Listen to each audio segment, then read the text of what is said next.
Hi, I'm Mel Nichols, and I'm going to be reading Deep Fun, Hymns of St. Bridget by Bill Berkson and Frank O'Hara. The collaboration that begins with Hymns of St. Bridget multiplies quickly into an ongoing poetic conversation between Bill Berkson and Frank O'Hara, extending beyond more literal collaborations and seen in the many poems, for instance, by O'Hara referencing Berkson 1960 to 1962, such as for the Chinese New Year and for Bill Berkson, Bill's Burnous, Biotherm, also dedicated to Bill Berkson, etc. Beyond Biotherm, O'Hara further explores conversational style through collaborative dialogue with television and movies. The Jade Madonna, 1964, has the feel of an old Western. I'll give him 2 more days, and if you don't think of a way to get Wyatt Earp out of there by then I'm going to have to plant some corpses. And smell that? That's my cows thinking about my money. Fantasy, dedicated to the health of Allen Ginsberg, is another O'Hara in high filmic conversational mode and ends never argue with the movies. Lytle Shaw, in his essay Gesture in 1960, provides another portrait of ludic play and conversational method in his discussion of O'Hara's collaboration with painter Norman Bloom. Poem painting.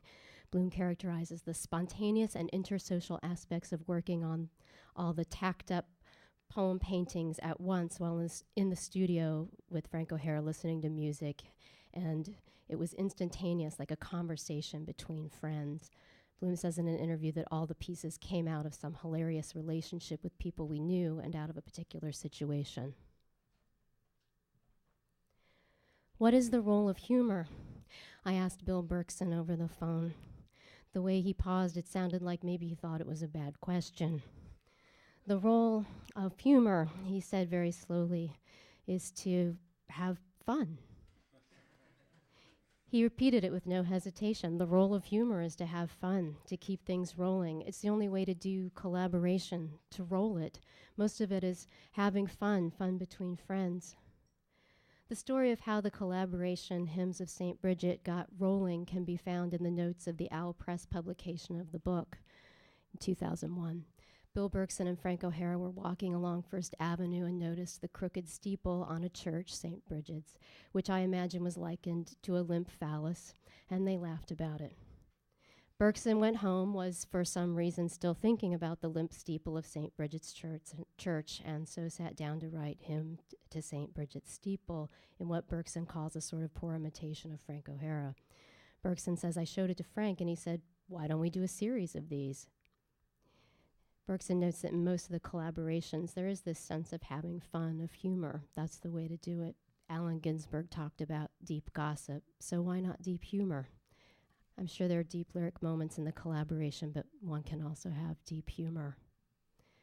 At this point in the story, I should offer an explanation about the subject of Hymns of St. Bridget in the context of a symposium of books published in 1960, where Hymns was not published until 1974 by Adventures in Poetry. In fact, only 2 of the poems from the collaboration were ever published during O'Hara's short lifetime. In the May-June 1962 issue of Evergreen Review, and 1960 was, however, the beginning of an important conversation between Berkson and O'Hara, and Hymns of St. Bridget launched a flurry of energetic collaboration. When Bill Berkson came to Frank O'Hara with the poem he had just written, Hymn to St. Bridget's Steeple, it had not even occurred to him to make the work into a collaboration. It is to you, bending limp and ridiculous on 9th Street, that I turn, begins the first poem of Hymns to St. Bridget's, a conversational, rhetorical, direct address to which Berkson refers as his imitation of O'Hara in high O'Hara mode or Ginsberg in high Ginsberg mode. By 1960, O'Hara had very well established his conversational style in the so-called I do this and I do that poem, and so he came to the typewriter with those already in hand. And Berkson notes that, of course, he was already heavily influenced by these aspects of O'Hara's work at that time. The 2 poets, O'Hara in his mid-30s and Berkson in his 20s, wrote hymns my turn, your turn style at a single typewriter, and this emphasized the back and forth of conversation in the process of creating the poems.